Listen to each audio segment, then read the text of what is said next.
Barang elektronik semurah Call, eksportir putus asa di Canton Fair. Menurut laporan Reuters pada tanggal 17 April pameran impor dan ekspor China ke-135, yang dikenal sebagai Canton Fair, saat ini sedang berlangsung di Guangzhou, Guangdong di tengah penurunan margin keuntungan yang signifikan, sehingga menciptakan suasana yang suram. Wu dari perusahaan impor dan ekspor Fosun Tongxing mencatat penurunan tajam dalam margin keuntungan dari 2% menjadi 0,5%. Dia berkata, peralatan kami sekarang semurah Call. Jika hal ini terus berlanjut selama 1 atau 2 tahun ke depan, kami mungkin harus mempertimbangkan untuk berganti profesi. Meskipun terdapat laporan mengenai pertumbuhan ekonomi China sebesar 5,3% pada kuartal pertama, suasana pameran tetap lemah karena penurunan besar dalam ekspor pada bulan Maret dan ketegangan ekonomi dan politik yang sedang berlangsung antara AS dan China, yang diperburuk oleh konflik global.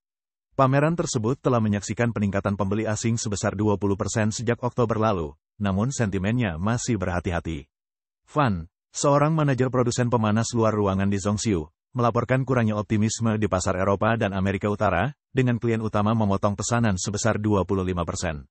Kekhawatiran terhadap stabilitas di bawah Presiden AS Biden dan Trump diungkapkan oleh Pan Feng dari Jiameng Jin Electric, yang mencerminkan kecemasan yang lebih luas atas kritik AS dan Eropa terhadap kebijakan industri China, yang mereka klaim menciptakan kelebihan kapasitas global dan menurunkan harga secara berlebihan hingga ke tingkat yang tidak dapat ditandingi.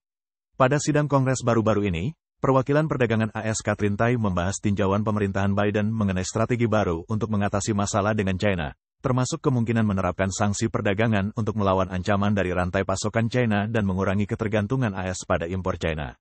Tai menyoroti dampak negatif kebijakan non-pasar China terhadap pekerja dan perusahaan Amerika.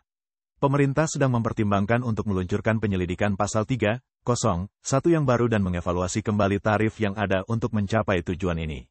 Mereka juga sedang meninjau petisi dari 5 serikat pekerja AS yang meminta penyelidikan baru berdasarkan pasal 301 terhadap dugaan praktik tidak adil yang dilakukan China dalam logistik maritim dan pembuatan kapal.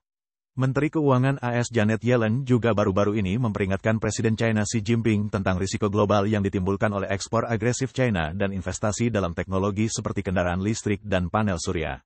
Pernyataan Yellen, dan juga pernyataan Tai, menunjukkan bahwa AS mungkin mempertimbangkan penyelidikan lebih lanjut terhadap praktik perdagangan China berdasarkan pasal 301.